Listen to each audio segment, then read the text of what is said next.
5 years earlier, when Zainab first entered the Kazim family, the welcome had been warm, but the instructions had been warmer. On the evening after the wedding, Mamawa had called her aside. Not harsh, not unkind, just traditional. Mamawa said, "My daughter, a good wife wakes early to cook for her husband. A good wife washes her husband's clothes with her own hands. A good woman allows her husband to lead, even with money she earns. And most importantly, a woman must never talk back." Zainab had listened respectfully.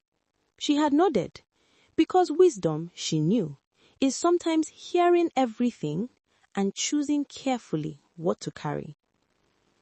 In a quiet corner of one of Lagos's most affluent neighborhoods, Zainab and Tunde had built what many people only talk about.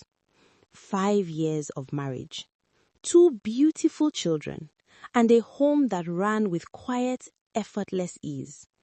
There was love here, there was respect, and most dangerously of all, there was peace.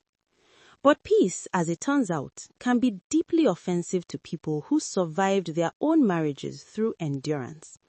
Because in Kano, long before sunrise, Mariam was already awake. The house was still dark when she tied her wrapper and entered the kitchen. 3 pots on the fire, steam rising, no complaints. Her husband's voice came from the bedroom. "Mariam, my tea." Mariam, quick, respectful. "Come in, Alaji." Moments later, she was in her mother-in-law's room, gently lifting the frail woman, cleaning her carefully. Her movements were practiced, proud. To Mariam, this was not suffering. This was structure. This was discipline. This was what a proper woman did. So when she visited Lagos and saw Zainab's life, something inside her tightened. She watched the cook plate breakfast. She watched the nanny dress the children. She watched Zainab leave for work at 7 in the morning, stylish, composed, unhurried. And something inside her shifted. Because in Mariam's world, a good woman must be tired. A good woman must be stretched. A good woman must suffer small. The day the children's school car broke down, Tunde simply picked up his keys. "I'll grab the kids on my way back." To him, it was nothing. But to Mariam, it was everything. Because in the book she had been raised on, a man who bends is a man who is being controlled. By the end of that week, Mariam had seen enough. Back in Kano, her report was calm, measured, dangerous. Mariam softly, "Mamawa, Zainab is too comfortable."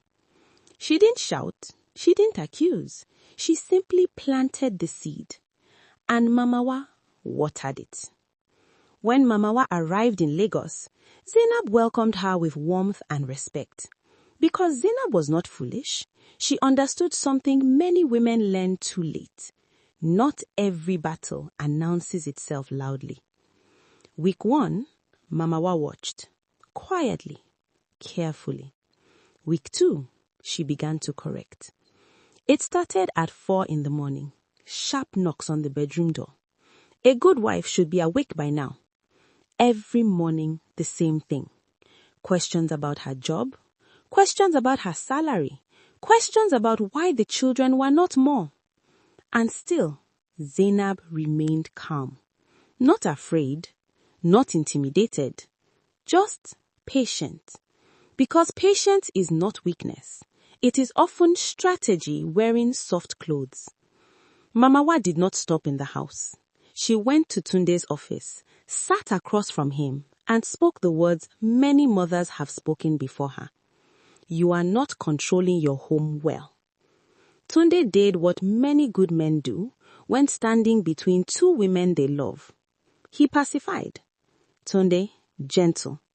I'll look into it, Mamawa. Peacekeeping, but not solving."